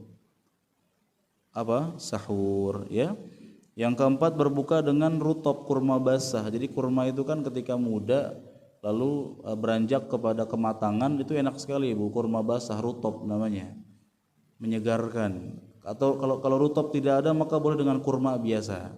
Kurma dan air. Nabi SAW sabdakan, tidak akan pernah lapar sebuah keluarga yang di rumahnya ada kurma. Maksudnya kurma itu merupakan makanan yang sangat kaya akan nutrisi dan kalori, yang sangat bermanfaat bagi tubuh, yang mana orang yang makan kurma tidak akan pernah lapar, kata Nabi SAW. Dahulu Nabi dan para sahabatnya punya kurma dan air, Ibu. Bahkan pernah Nabi SAW 3 bulan dapurnya nggak ngebul, Nabi hanya makan kurma, minumnya air putih. Hidup nggak, Bu? Sakit nggak Nabi? Tidak. Nggak ada emah, nggak ada apa dan seterusnya, tidak. Masya Allah, Nabi sehat walafiat, ibadahnya pun kuat. Atau dengan apapun, ya, dengan apapun. Dan nggak ada riwayat yang menyatakan berbuka itu harus dengan yang manis-manis. Nggak ada riwayat, Bu, ya. Jadi Ibu berbuka puasa dengan nggak mesti manis, ya, dengan yang apapun silakan selama tidak membahayakan. Baik. Yang berikutnya, berdoa ketika berbuka, ya, dengan doa yang warid dari Nabi SAW. Zahabadh-dhama'u wa batallatil 'uruqu wa thabatal ajru insyaallah. Ya, telah hilang rasa haus dan urat-urat telah basah dan pahala pun menetap insyaallah, ya. Yang berikutnya adabnya atau sunnahnya dermawan, Ibu. Banyak-banyak sedekah di bulan Ramadan, ya. Itu berdasarkan perbuatan Nabi SAW. Beliau seperti angin yang bertiup sedekahnya. Sangat lancar dan sangat gencar sekali beliau bersedekah. Dan beliau tidak takut miskin, Masya Allah. Ya, kemudian Nabi SAW pun menyetorkan hafalan Qur'annya kepada Jibril setiap malam. Banyak-banyak baca Qur'an, Ibu, karena di bulan puasa itu insya Allah pahala akan dilipat gandakan. Kita baca Al-Quran satu hurufnya 10 pahala. Kalau kita baca sekali duduk 1 halaman maka Masya Allah. Kalau bisa hatamkan, Ibu. Pahala berlimpah akan menghampiri kita insya Allah. Baik. Kemudian yang ke-8, meninggalkan maksiat. Apalagi ditambah bulan puasa itu Allah bantu kita dengan cara apa? Di antara keutamaan bulan Ramadan merupakan bulan di mana syaitan dibelenggu. Kata Nabi SAW, ya, di bulan Ramadan itu futtihat abwabul jannah wa lam yughlaq ayyu bab. Di bulan Ramadan itu pintu-pintu surga dibuka selebar-lebarnya, tidak ada satu pintu pun yang ditutup. Dan pintu neraka ditutup serapat-rapatnya, tidak ada satu pintu pun yang terbuka. Wa ghulliqat wa suffidat maradatus syayatin, dan dedengkot syaitan, pemimpin-pemimpin syaitan, para petinggi-petingginya dibelenggu oleh Allah Azza wa Jalla. Belenggu yang dimaksud bukan di penjara, ya mungkin gambaran kita di penjara, tidak. Dia berkeliaran, dia tetap ada, Ibu. Syaitan tetap ada, dia berkeliaran tapi dalam keadaan terbelenggu, terborgol, sehingga kekuatannya berkurang. Makanya Ibu pernah dengar kabar di bulan puasa ada yang kesurupan? Ada nggak, Bu, kesurupan? Banyak di bulan puasa ada kesurupan. Itu di bulan puasa ada yang usil-usil, itu ada, itu syaitan. Dia dibelenggu, dia berkeliaran tapi dia dibelenggu, kekuatannya berkurang. Nah, Allah telah bantu kita dengan dibelenggunya syaitan, maka seharusnya kita semangat untuk meninggalkan maksiat. Kemudian poin selanjutnya, Ibu, pembatal puasa.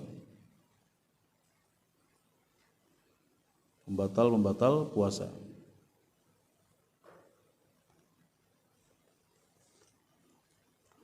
Yang pertama, makan dan minum dengan sengaja. Makan dan minum dengan sengaja. Yang kedua,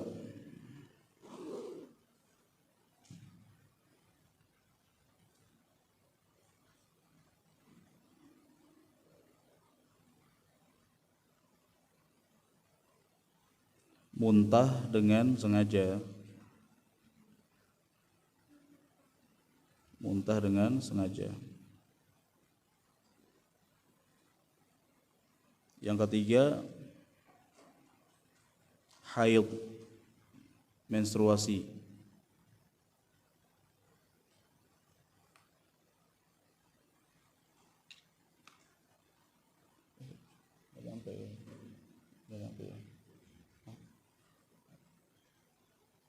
Yang kelima,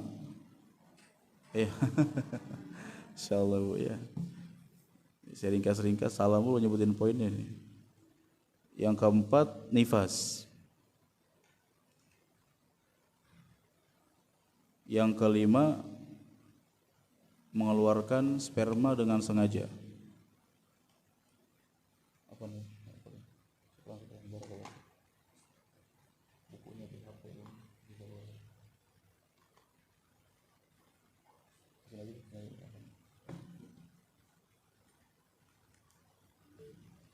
Kemudian yang ke berapa Ibu? Yang keenam, murtad.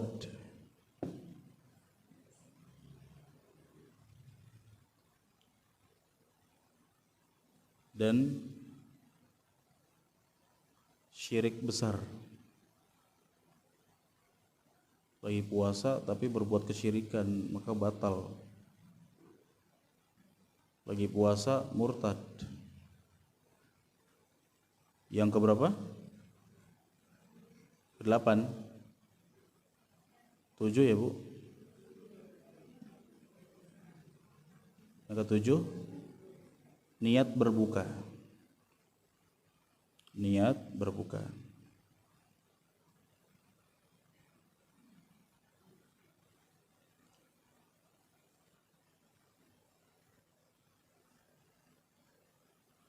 Yang ke-8, al-jima', bersetubuh di siang hari. Kalau malam hari boleh bersetubuh di siang hari.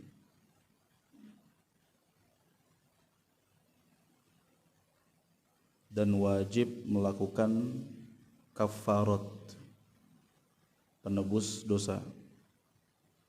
Dan wajib melakukan kafarat atau penebus dosa. Baik, pembatal puasa ada sekitar segitu Ibu ya, 7 atau 8. Yang pertama, makan dan minum dengan sengaja. Menunjukkan kalau makan dan minum tidak sengaja atau lupa maka tidak batal. Kata Nabi SAW, man nasiya, barang siapa yang lupa, fa'akala aw syariba, lalu makan dan minum, dia enggak sengaja karena lupa, ya, falyutimma saumahu, maka hendaknya dia menyempurnakan puasanya, fa innama at'amahu Allahu wa saqahu, karena dia sedang diberikan makan dan minum oleh Allah. Ini nikmat, Masya Allah ya. Habis main futsal biasanya minum seteko, dia lupa main futsalnya kan masih sore. Habis main futsal dia minum. Udah habis setengah teko baru ingat, oh iya puasa. Lumayan, Bu ya. Ibu masak biasanya kan nyicip-nyicip dikit kan, tester dulu deh, semangkuk kecil. Ngegayem aja. Baru ingat, oh iya ya ampun, saya lagi puasa, mana pedes lagi makanannya. Belum minum lagi. Ya Ibu ya. Baik. Kemudian yang kedua tadi apa Ibu pembatal puasa? Muntah dengan sengaja. Kata Nabi SAW, man dara'ahul qai'u falaysa alaihi qada'un, Barang siapa yang tidak sengaja muntah maka enggak wajib mengqadha puasanya. Wa man istaqa'a 'amdan falyaqdi. Barang siapa yang sengaja muntah maka hendaknya dia mengulang puasanya. Ya, muntah dengan sengaja. Yang berikutnya apa, Ibu? Haid atau menstruasi. 5 menit sebelum adzan maghrib, ibu lagi persiapin bukaan, tiba-tiba darah keluar. Harus terima dengan keputusan Allah. Nggak boleh pura-pura nggak tahu. Ada yang ngalir nih, bukan. Kata Ustadz ambil yakinnya nih bukan, tapi itu udah ngalir, Bu. Ya, maka batal puasanya. Nifas pun demikian. Ya, di bulan puasa dia melahirkan. Maka meskipun dia kuat untuk puasa, saya kuat puasa, tetap kita katakan puasanya tidak sah karena dilakukan ketika nifas. Yang berikutnya apa, Ibu? Iya, nifas sudah. Mengeluarkan sperma dengan sengaja. Kalau tidak sengaja maka tidak mengapa. Seperti apa tidak sengaja? Seperti sedang tidur. Atau seorang suami, dia dipaksa oleh istrinya. Dipaksa bukan kepada jalan lahirnya. Dia bercumbu dengan istrinya, lalu tidak ada kesengajaan, tiba-tiba keluar, ya, enggak, tanpa disengaja. Kalau disengaja bakal. Nah, dalilnya enggak ada, Ibu. Dari Quran dan hadis dalil tentang batalnya puasa karena keluarnya sperma enggak ada. Para ulama hanya membawakan kepada dalil tentang perintah menjaga syahwat dan seterusnya, dan dikiaskan dengan jima. Sebagaimana jima itu batal puasanya, maka keluarnya sperma juga batal. Bedanya kalau jima ada penebus dosa, kalau keluarnya sperma karena seperti onani atau mungkin bercumbu tidak ada penebus dosa. Yang berikutnya apa, Ibu? Murtad, termasuk melakukan syirik besar. Lagi puasa datang ke dukun. Lagi puasa, dia puasa tapi dagang pakai jimat. Ini syirik besar, Ibu. Puasa-puasa tapi menyembah kepada penunggu pohon. Puasa-puasa tapi menyembah kepada penunggu gunung dan seterusnya. Maka puasanya sia-sia. Apa kata Allah? La in asyrakta la yahbatanna amaluk. Kalau engkau berbuat syirik, maka amalanmu akan terhapus. Termasuk murtad, menghapus semua amalan. Yang berikutnya apa, Ibu? Niat berbuka. Ya, niat berbuka. Sudah niat berbuka di siang-siang, aduh nggak kuat nih, saya nggak kuat, ini saya nggak kuat, dan saya mau buka aja. Pas mau minum, ada orang lihat, pura-pura cuci muka. Orang saya mau cuci muka kok, dia udah batal, Ibu, meskipun dia mengelak. Baik, jelas, Ibu, ya. Yang berikutnya apa, Ibu? Bersetubuh di siang hari. Maka harus melakukan penebus dosa. Yang melakukan adalah suaminya. Apa penebus dosanya? Pertama, berpuasa 2 bulan berturut-turut.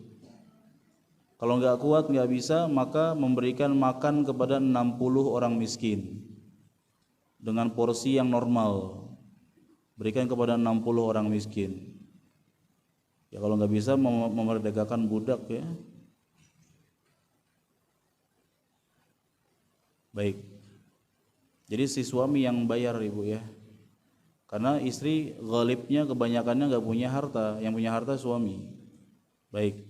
Yang selanjutnya, poin berikutnya, hal yang dibolehkan ketika berpuasa. Hal yang dibolehkan ketika berpuasa. Sedikit lagi, Bu, ya, saya sedapatnya saja sampai 11:30. Sedapatnya saja.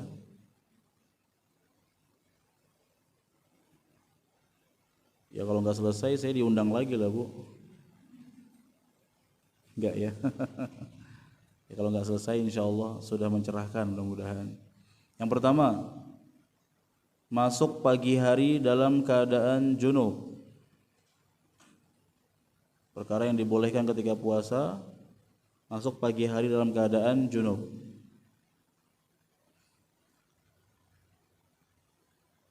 Yang kedua, mencium istri. dan bercumbu selama tidak keluar sperma.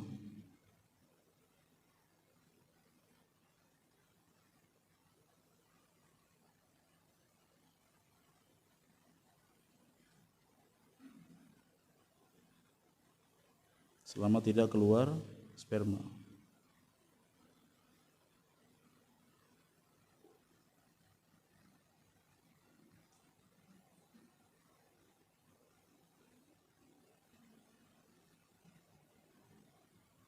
Yang berikutnya,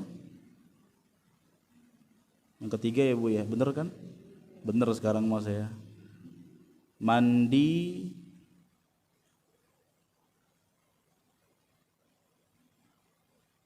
dan menyiram kepala dengan air.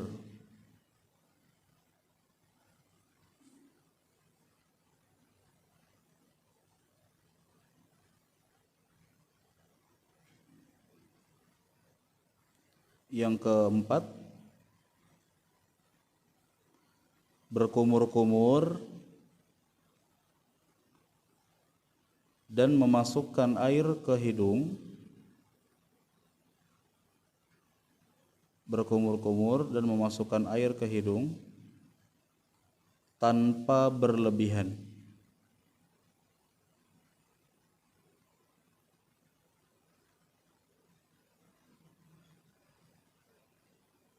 Yang kelima,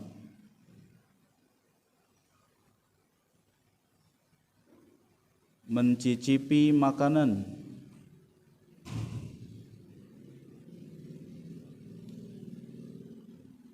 jika dibutuhkan.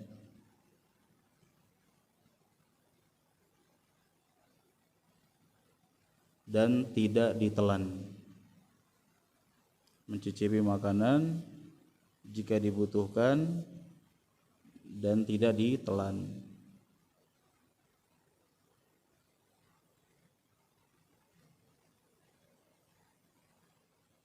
Yang ke-6 Ibu, bekam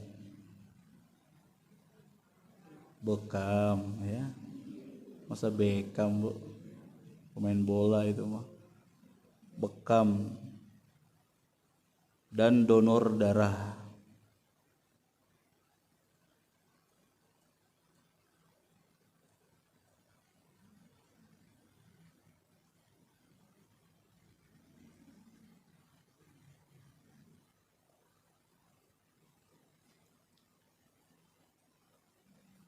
Bagi yang kuat ya. Bagi yang kuat. Yang lemah enggak boleh. Yang ke-7, al-iktihal, memakai celak.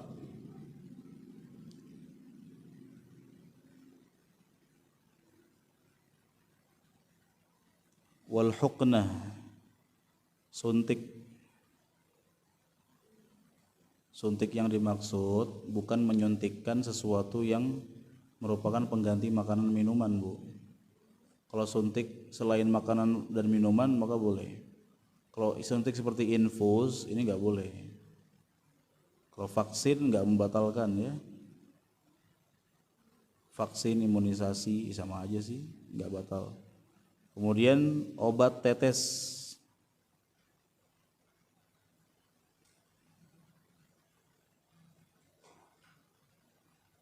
Obat tetes mata, telinga. Apa? Semprotan. Oh iya, termasuk inhaler. Namanya inhaler kan Bu ya? Apa? Pentogin. Ya gitu terserah Ibu lah pokoknya. Iya Bu. Susah sih Bu namanya. Apa sih? Saya dengar pentogin Bu. Pantolin. Ya, saya tahunya inhaler ya pokoknya. Buat asma kan. Ya lanjut. Yang berikutnya syammut thayyib, mencium apa? Menghirup aroma minyak wangi.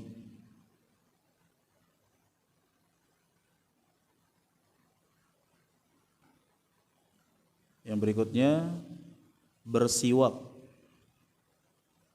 Bersiwak, menyikat gigi.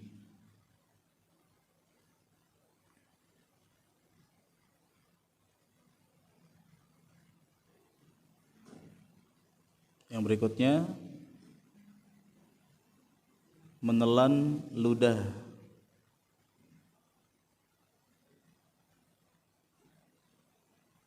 Menelan ludah. Dan yang terakhir muntah tidak sengaja. Muntah tidak sengaja.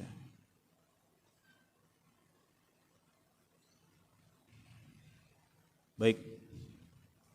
Nah, itulah hal-hal yang dibolehkan ketika berpuasa, Ibu.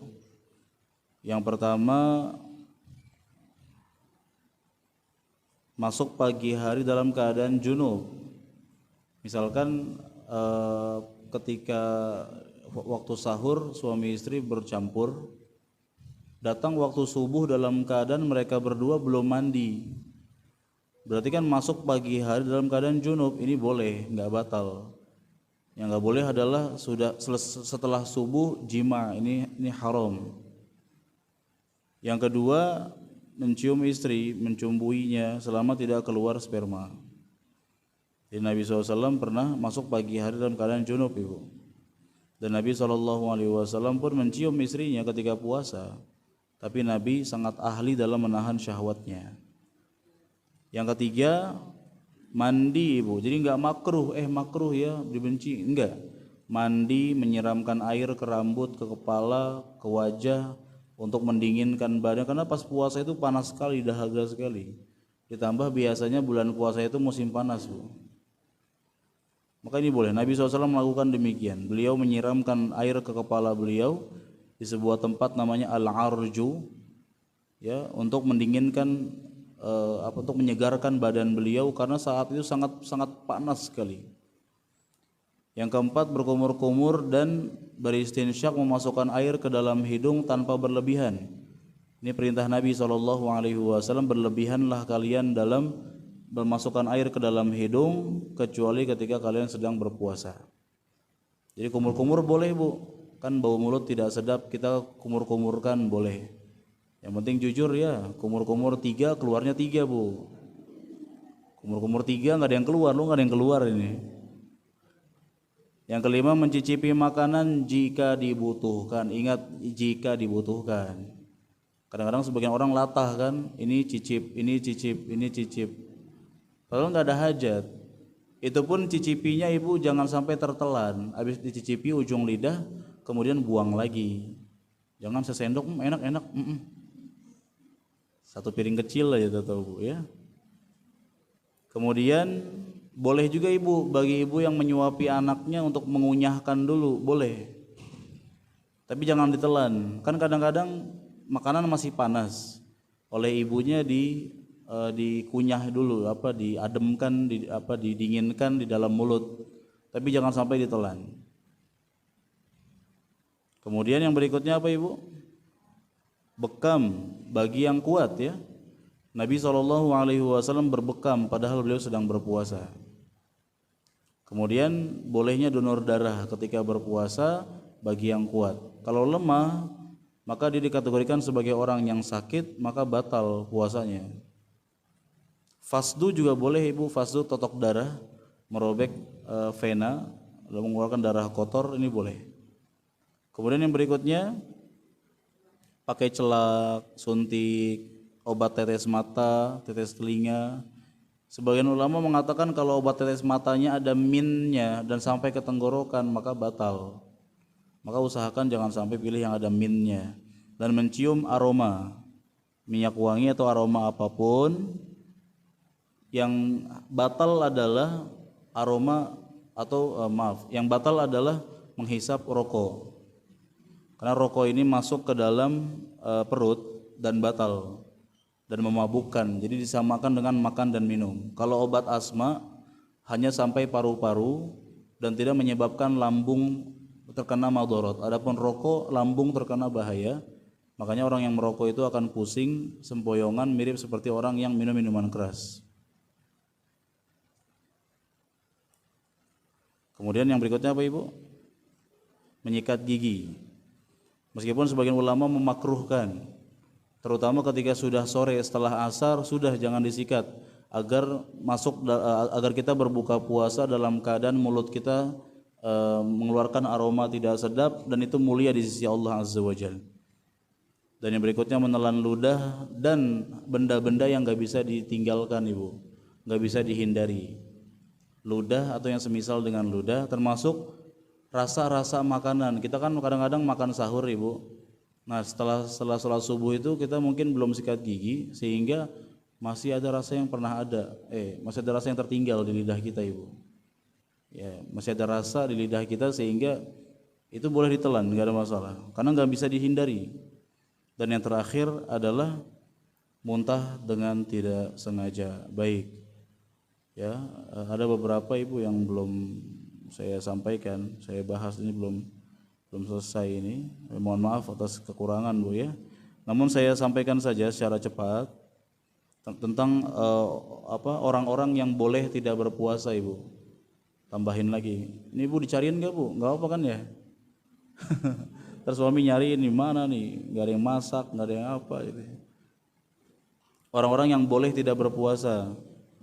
Pertama,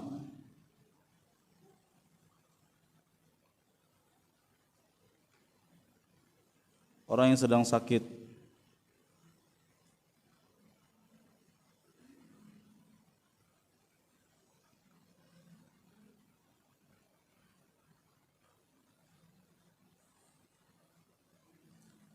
Yang kedua,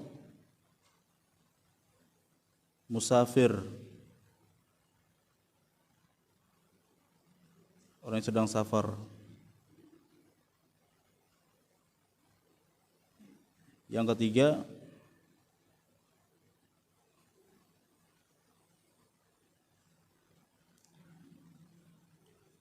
orang yang sangat tua.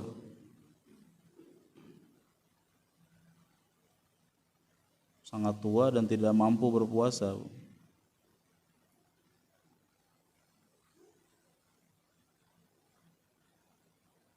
Yang keempat, orang sakit yang tidak mungkin sembuh. Orang sakit yang tidak mungkin sembuh.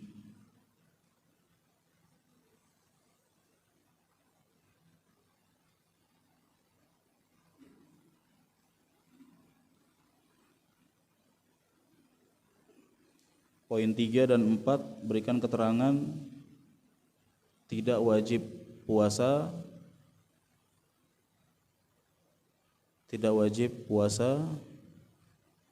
namun cukup membayar fidyah.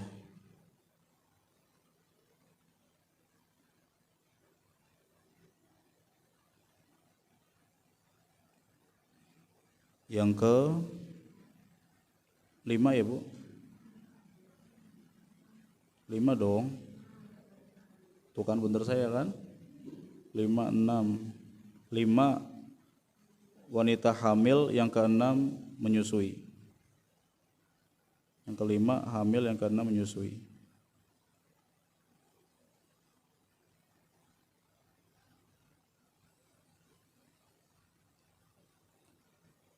Untuk wanita hamil dan menyusui ini Ibu diperdebatkan oleh para ulama, namun langsung saja to the point.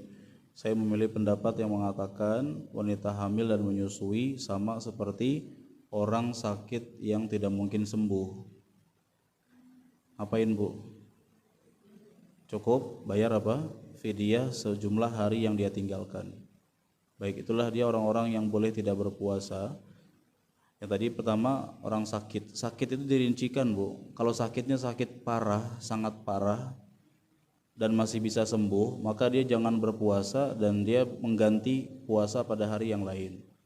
Kalau sakitnya sakit yang ringan, seperti pusing-pusing sedikit, kemudian gatal, kemudian pegel-pegel, ini gak ada hubungan dengan puasa, maka tetap wajib berpuasa.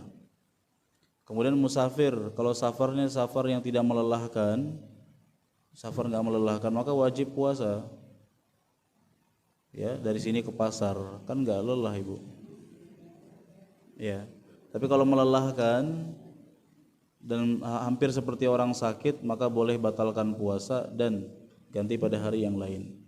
Kemudian orang yang sudah sangat tua, yang sudah nggak bisa puasa, maka boleh hanya membayar fidyah saja. Kemudian juga orang yang sakit yang nggak mungkin sembuh. Semua penyakit mungkin sembuh, tapi berdasarkan kacamata manusia, dokter memvonis ini nggak bakal sembuh. Ada orang kena lambung kronis, ada orang mengalami kebocoran usus, itu ada ibu. Ini sulit sembuh dan kasihan kalau puasa. Maka di sini nggak mandang umur ya, kalau untuk masalah ini sakit yang nggak mungkin sembuh itu nggak mandang umur, maka dia boleh bayar fidyah saja. Kemudian wanita hamil dan menyusui cukup membayar fidyah saja, itu yang kami pilih. Dan perinciannya insya Allah kapan-kapan ibu ya. Wallahu a'lam bishawab, itu yang bisa saya sampaikan, semoga bermanfaat. Dan saya rasa tidak ada tanya jawab bu ya. Ada pertanyaan nggak bu? Banyak kayaknya pertanyaannya. Ini emang sampai zuhur nggak apa-apa mas? Nggak apa-apa sampai zuhur? Oh nggak apa-apa. Lanjut. Ibu ngapain beresin tas bu? Emang kelihatan enggak ya? Saya cuma nebak doang bu.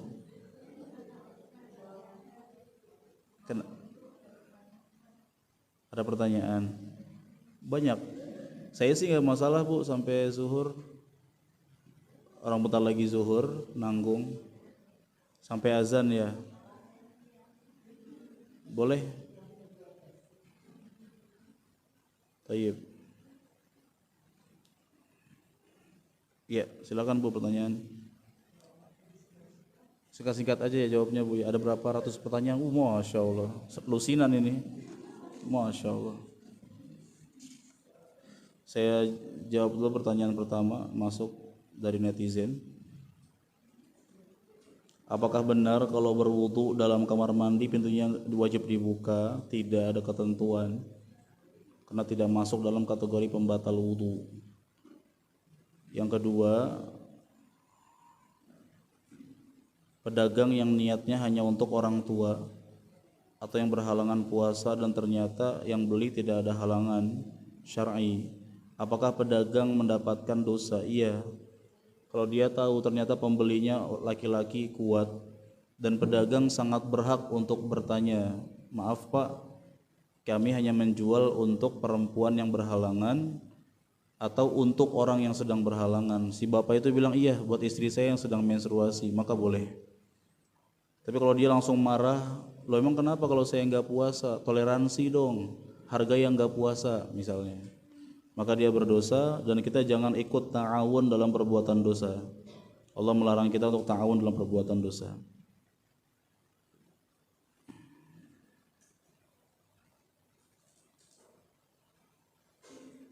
Ya, selanjutnya, saya baligh sejak SMP. Kalau tidak salah, ketika SMP dan SMA saya jarang membayar hutang puasa. Kalaupun qadha hanya sebagian, jumlahnya pun saya sudah tidak ingat. Ini berapa puluh tahun yang lalu bu? Itu bagaimana ya Ustaz? Jazakallah khairan wa jazakillah khairan. Jadi ibu ambil yakinnya, kira-kira akan hutang ibu berapa? Kira-kira akan saja. Kira-kira hutangnya itu 20 hari puasa, maka bayarkan segitu. Maka ketika ibu sudah bayarkan 20 hari, di sisi Allah 30 hari ibu nggak akan berdosa karena di luar pengetahuan. Ketika hutang ibu ternyata cuma 15, ibu bayarnya 20, maka yang 5 terhitung sebagai pahala sholat sunnah, pahala puasa sunnah. Mengoles minyak angin saat sedang berpuasa, saat kepala sedang pusing boleh. Ya, meresapkan puasa, kan minyak angin meresap di kulit. Kan makan bukan lewat kulit, Bu. Makan minum lewat mulut. Jadi boleh, dengan syarat ibu jangan dihirup di hidung yang menyebabkan lambung terkena efeknya. Kalau aromanya sampai ke lambung maka batal. Makanya minyak angin, fresh care atau apapun pakai untuk menghilangkan pusing itu boleh. Dan mencium aroma minyak wangi termasuk dibolehkan karena yang lebih tepat dia tidak sampai ke jauf yang dimaksud perut, tidak. Ada lagi dari netizen yang masuk, tapi saya dahulukan dulu yang ini sebentar. Saya punya saudara yang menderita sakit epilepsi apabila sedang kambuh. Semoga Allah berikan kesembuhan ya Bu. Sakitnya saudara saya itu seperti orang yang linglung atau bingung. Jadi kalau hal itu terjadi ketika bulan puasa Ramadan, kita menyuruh untuk tidak puasa. Pertanyaannya, apakah saudara saya harus mengganti puasa kalau penyakit epilepsinya ini penyakit yang masih ada kemungkinan sembuh, maka ganti pada hari yang lain. Ya, kalau sekiranya penyakitnya ini penyakit yang maaf tidak mungkin sembuh, yang sudah sangat kronis atau parah, maka dia dikategorikan sebagai orang yang tidak mampu lagi untuk berpuasa, cukup bayar fidyah. Maka yang bertanya ibu lebih tahu tentang kondisinya, apakah dia ada kemungkinan sembuh atau tidak. Sahkah puasa tanpa sholat tarawih? Sholat tarawih itu hukumnya sunnah ibu. Kata Nabi SAW, "Man qama Ramadhana imanan wa ihtisaban ghufira lahu ma taqaddama min dhanbi." Barang siapa yang salat tarawih di bulan puasa dengan penuh keimanan dan berharap pahala, Allah akan berikan ampunan atas dosa-dosa yang telah lalu. Dan bolehkah berniat puasa sekaligus diet? Ibu niatkan puasa untuk ibadah saja. Kesehatan dan berkurangnya berat badan itu merupakan bonus dari Allah Azza wa Jalla. Adapun hadis yang mengatakan berpuasalah kalian akan sehat, hadisnya lemah, tidak bisa dijadikan sebagai sandaran. Maka ibu niatkan ibadah saja. Barang siapa yang berniat untuk ibadah, maka pasti nikmat dunia akan dia dapat. Orang yang sholat niatnya ibadah, pasti dia akan sehat. Orang yang berwudu dengan niat untuk menghilangkan hadas untuk sholat, dia akan dicerahkan wajahnya, kan begitu. Jadi nikmat dunia itu datang belakangan, datang menyusul, dan kita nggak perlu niatkan untuk dunia, Allah akan berikan, itu pasti. Ibu sedekah karena Allah akan kayakan, pasti itu. Apakah di bulan Sya'ban ada puasa dari tanggal 1 Sya'ban sampai tanggal 10? Tidak ada. Yang nggak ada ketentuan khusus, yang ada adalah memperbanyak puasa di bulan Sya'ban bagi yang sudah terbiasa puasa sunnah. Ya, dan tidak berpuasa sunnah bagi yang belum biasa berpuasa ketika sudah tiba pertengahan bulan Sya'ban. Saya selama 2 tahun lalu hamil, kemudian lahiran dan menyusui. Selama 2 tahun gak puasa Ramadan, itu dibayar pakai fidyah atau harus puasa di waktu lain? Kalau memang gak puasa karena hamil dan menyusui, tahun ini hamil, tahun depan nyusuin, tahun depan hamil, tahun depan terus begitu, maka ini yang saya pilih pendapatnya, cukup bayar fidyah saja ibu. Kecuali misalkan ibu menyusui terus menstruasi. Ibu lagi menyusui terus menstruasi, maka yang lebih tepat ibu dianggap sebagai perempuan yang sedang menstruasi. Ya, lagi menyusui kan 2 tahun bu, tiba-tiba menstruasi, maka ketika menstruasi itulah ibu dianggap harus membayar puasa berapa hari, sejumlah hari menstruasinya.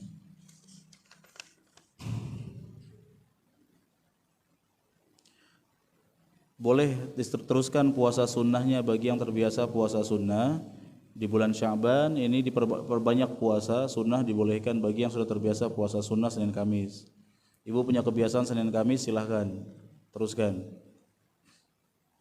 Saat menyegerakan berbuka puasa, musola di RT kita belum terdengar azan.